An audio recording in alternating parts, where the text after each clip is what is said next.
battleground of the Cold War, where America and her allies decided to take a determined stand against the onrush of communism through post-war Europe. And if we hadn't have supported these people, there's without a question of a doubt, Stalin would have taken them all out, and Europe would be communistic today. It was a battleground sad and savage enough for the most tragic of Greek tragedies.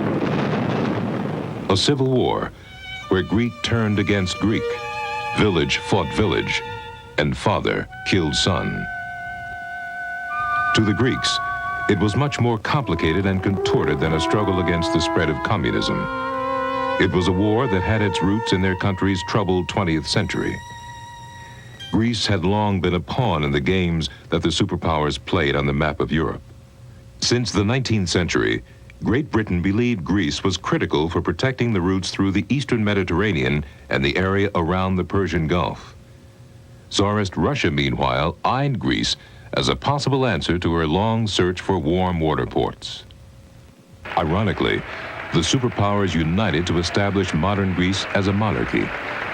Despite the fervent loyalty of some subjects, many Greeks resented the monarchy that had been foisted on them from abroad. During the 1920s, the country divided into a bitter struggle between monarchists and republicans.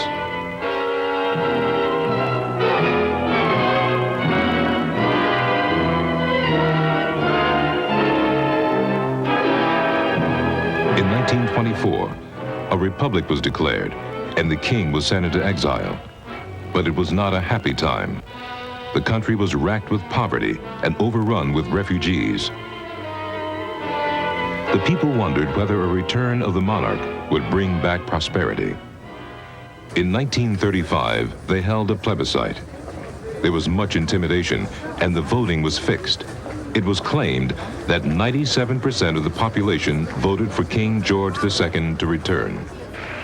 George II returned to Greece, but before long, he had handed over dictatorial powers to General John Metaxas. It was a dangerous move. The monarchy became associated with Metaxas' ruthless brand of fascism. September 1939, war broke out in Europe. Greece was strategically too important to be left alone. In April 1941, the German army attacked. The Greeks and their British allies were routed. It was to be a bitter occupation. The Greek resistance waged a constant guerrilla war against the Germans, and the Germans retaliated. They destroyed a quarter of Greece's buildings. They devastated its agriculture and industry. They executed 70,000 people. King George fled to Cairo, a move that cost him much popular support and played into the hands of Greece's small but growing numbers of communists. The communists had organized the most effective resistance movement against the Germans, the ELAS, and had won much popular support. By 1944, the tide of World War II was beginning to turn. In June, the Allies landed at Normandy. The Soviets began their breakout too, advancing into Eastern Europe. While pleased with the Soviet advance against the Germans, British Prime Minister Winston Churchill was worried by its implications for the future. He was frustrated that President Roosevelt did not share his fears. I'd been aware of the growing tensions, the growing problems, the differences of opinion between the United States, Britain, and between the United States and Britain over how to deal with the Soviet Union, and then the very sharp differences of opinion over post-war Europe that arose even before FDR died. And he thought it was quite incredible that they didn't realize that Stalin was just as much a dictator as the various other dictators we'd been fighting. So that rather put him against American policy at that time. But Churchill did win Roosevelt and Stalin's approval for a British invasion of Greece. On September 1944, they landed on the island of Kythera. They were met by members of the communist-dominated Greek resistance army, ELAS, and were cheered through the streets. Within weeks, the Germans were defeated, but the battle for Greece was not yet over. A titanic struggle was about to erupt within Greece between the communists and monarchists. But beneath all this outward happiness lays the real tragedy of tortured Greece, a tragedy which has been fully exploited by the Germans. For the Greeks, though unanimously pro-British and anti-Nazi, are rent by bitter warfare between the opposing political factions. Their economy has collapsed. Disease and hunger stalk the land, though these pictures convey nothing of this. Yet on this day of liberation, their sorrows are forgotten. At the same time as Greece celebrated its liberation, the Soviet army swept across Romania and Bulgaria towards Greece's border. Stalin's men also advanced far into Poland and Hungary and Yugoslavia. They wanted to acquire these nations on their borders so as to form a buffer against a future attack from the West. They wanted to go in and try to gain further control of Europe. So that was the Soviet Union in possibly its most aggressive period. Churchill decided to go to Moscow to make a deal with Stalin. They divided Europe mathematically into areas of influence. The Soviet Union would control much of Eastern Europe, but Britain would oversee Greece. General Ronald Scobie was given command of Greece. Churchill ordered Scobie to keep the communists out and promote the monarchists. But by supporting an unpopular king, Churchill ironically encouraged support for the communists. On December 3rd, 1944, civil war erupted between the left and the right.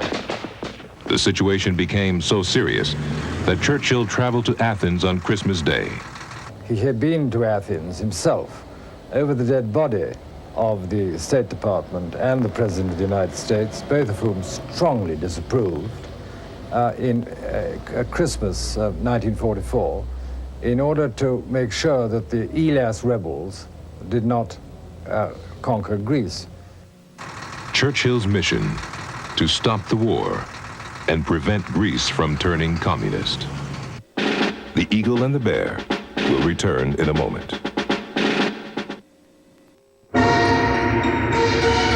The Movado Museum Watch.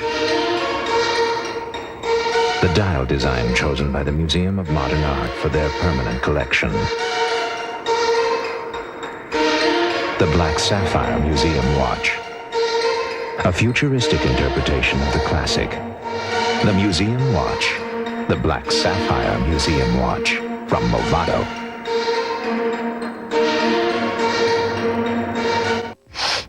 We both have colds. Why is he bouncing around like it's a great morning anyway? Well, I'm so tired and cranky and headachy, I can't even get started. Why? Because last night when he said, let's take NyQuil so we can have a good morning, I said, why? What's the nighttime sniffling, sneezing, coughing, achy, stuffy head fever so you can rest medicine got to do with morning, silly? He took it. I took these. Why? NyQuil. It's also the bright-eyed, bushy-tailed, fully rested, so take it at night and have a good morning medicine. So Dad had to leave all of a sudden for this big party in Paris. But I made sure he didn't miss anything back here. Facts in the article about your baseball game, your dad? Sure am. Billy, great news on the game. I'm really proud of you. This is Tim Harris, and I'm standing at the Place Hotel. I just saw you on TV. What do you think? I think I'm an assistant about 4'3". AT&T Long Distance. No one else gives you this remarkable power to manage your world. No one. Thank you for using AT&T.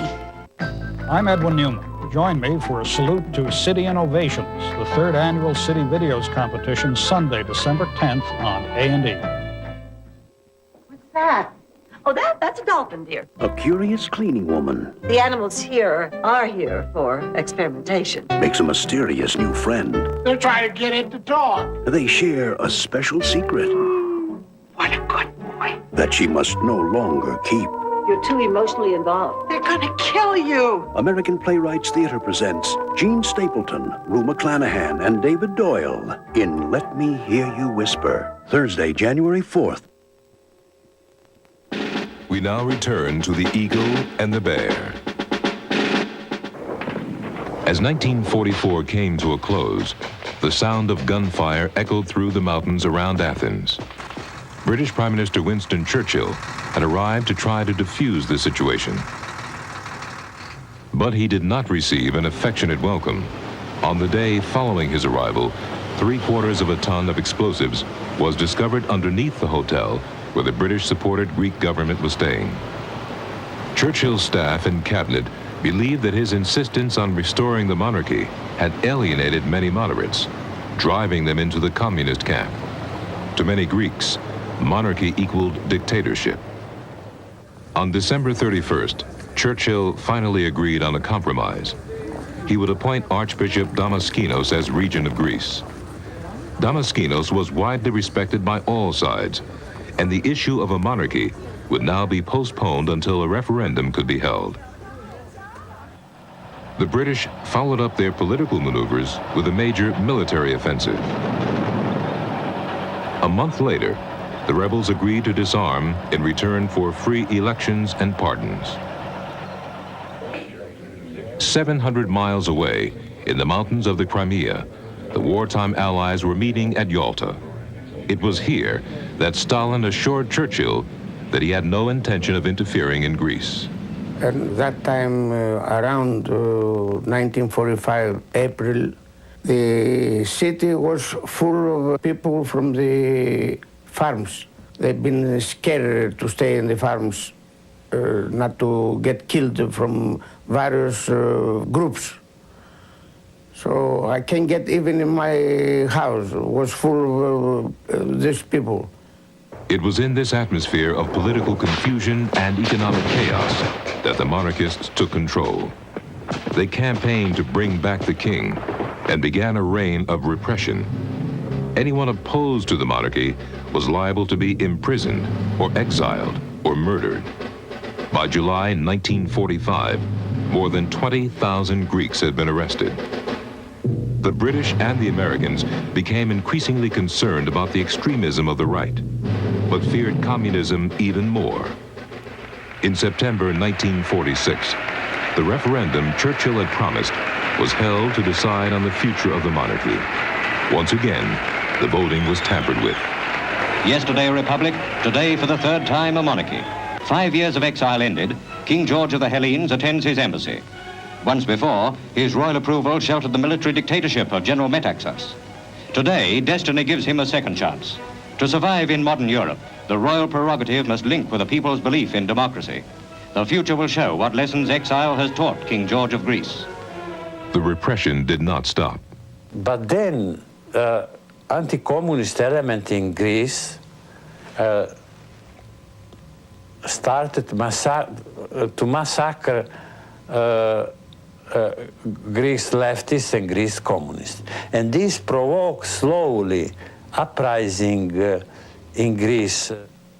The uprising was led by Nikos Zakharaivis, a communist who had spent 4 years during the war in Dachau concentration camp. The Greek army was unable to quell the rebellion, despite help from British troops. Britain had been economically ravaged by World War II and did not have enough resources to protect Western interests in the Mediterranean. And I happened to be in the president's office. It was in the latter part of December 1946 when we first received a hint from the British that they were going to have to forego their military and economic support of Greece and Turkey. And the president knew that it was going to be a very difficult but decisive decision. President Truman decided that Greece and the oil-rich Mediterranean region were too important to be allowed to fall to communism. The very existence of the Greek state is today threatened by the terrorist activities of several thousand armed men led by communists. I believe Greece and Turkey were really the south anchor of a natural defense line that would extend up through Western Europe. He had many conferences with our leaders on the Hill. He finally concluded that it was absolutely necessary that we come to the defense of those two countries. If we did not, nobody else could do it. Europe was prostrate. They couldn't help. He understood why England had to withdraw from its support. And he stepped up to the problem and met it, which was one of the great advantages that he had, his courage and his decisiveness. Pressures. Should we fail to aid Greece and Turkey in this fateful hour, the effect will be far-reaching to the west as well as to the east. We must take immediate and resolute action. I therefore ask the Congress to provide authority for assistance to Greece and Turkey in the amount of $400 million for the period. He went up to the Congress and spoke to a joint session and enunciated what became known as the Truman Doctrine. And in simple substance, it said, it must be the policy of the United States to come to the aid of those countries who are being beset by communism, either from within or from without. The free peoples of the world look to us for support in maintaining their freedom. If we falter in our leadership, we may endanger the peace of the world, and we shall surely endanger the welfare of this nation. That message rang around the world, and he stepped up and gave hope in the world.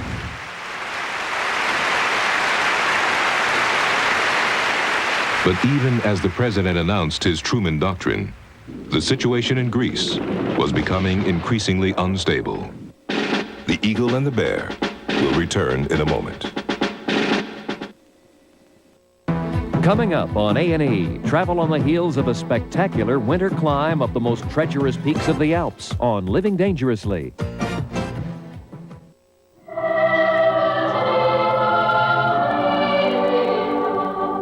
The freedom to say and think what we believe, to express our individuality and diversity. That's our birthright, and it's ensured by this document. Join us and the National Archives in celebrating the 200th anniversary of the Bill of Rights.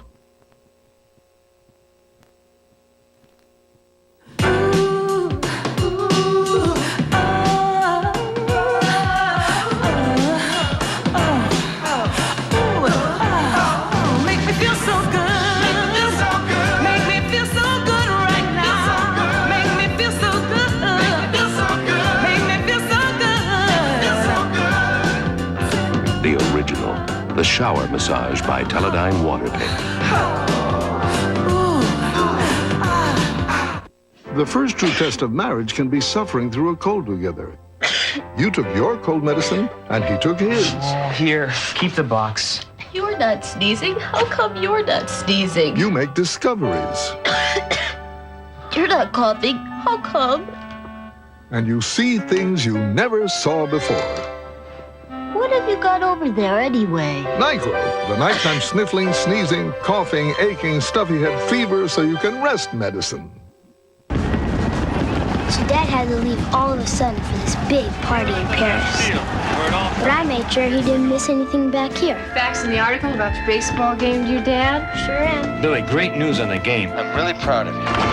This is Tim Harris, and I'm standing at the Place I just saw you on TV. What'd you think? I think you mean assistant about 4'3". AT&T Long Distance. No one else gives you this remarkable power to manage your world. No one. Thank you for using AT&T. We now return to the Eagle and the Bear. President Truman's announcement of his policy of containment, that he intended to hold the line against communism, received wide support in Congress and abroad.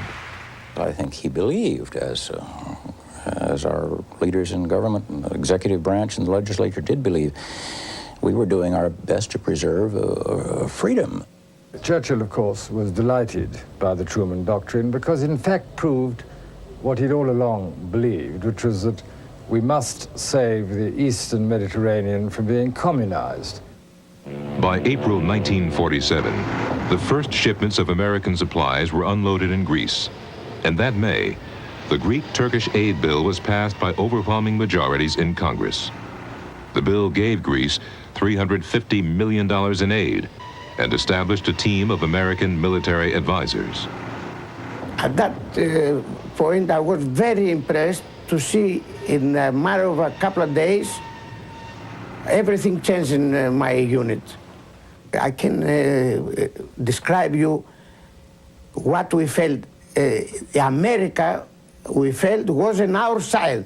The Truman Doctrine has impact that it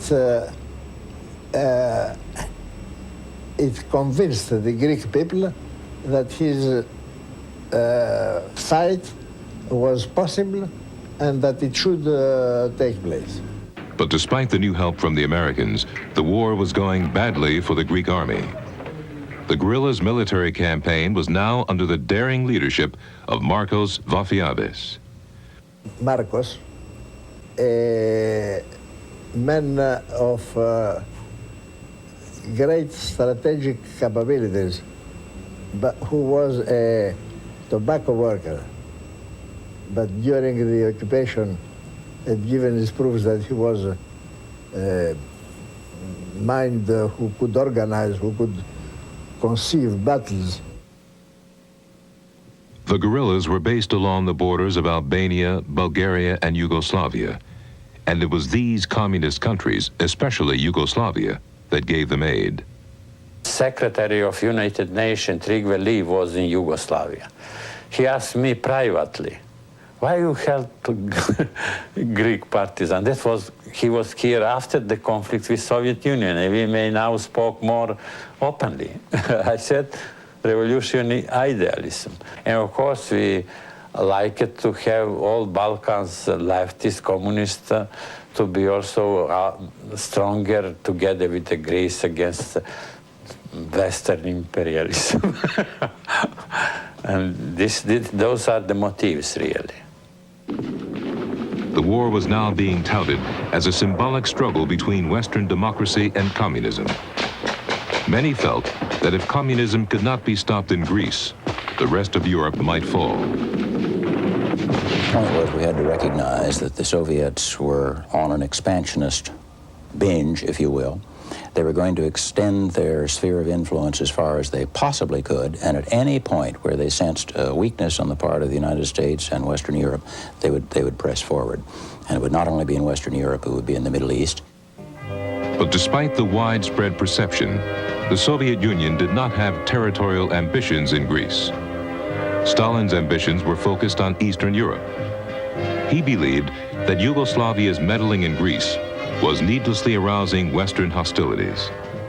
When we were in Moscow, Stalin energically was against any help to uprising in Greece. He saw realistically that his possibilities are first in Eastern Europe. America continued to blame the Greek Civil War on the Soviets, and American money flowed into Greece. The aid began to make a real difference when the U.S. military advisors were permitted to take a more active role in directing the fighting. General James Van Fleet, an outstanding and aggressive World War II commander, was placed in command of the American advisors. We had a date with General Van Fleet, and we flew into Athens and talked with him, and there was no question about the fact that our aid was preventing a communist takeover of Greece. Finally, the Greek army began taking the fight to the guerrillas, harassing them in their mountain retreats and chasing them back over the borders. The guerrillas, too, were no longer receiving so much support from President Tito's Yugoslavia.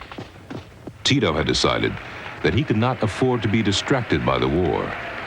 He told the American ambassador, "Yes, I know that you Americans are worried about communism thrusting out into other areas. But do not forget, Yugoslavia's chief national task is internal development, and we need peace."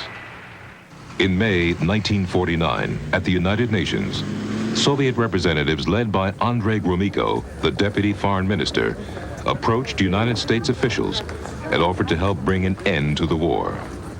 But the talks collapsed, and in August, the Greek army launched a massive assault on guerrilla strongholds. It broke the back of the communist army, and that October, they conceded defeat. The battle to keep communism out of Greece had been won. To the United States, it mattered little whether the Soviet Union had been responsible for the Civil War. What did matter was that the West had said no more to the spread of communism in Europe.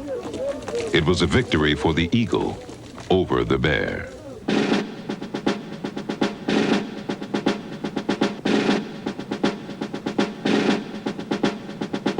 Monday, Russia overpowers the 1956 Hungarian uprising on Our Century. Budapest, communism with tanks. Wednesday, Austria and Czechoslovakia fall victim to Nazi invasion on Why We Fight. Now stay tuned for Living Dangerously, next on A&E.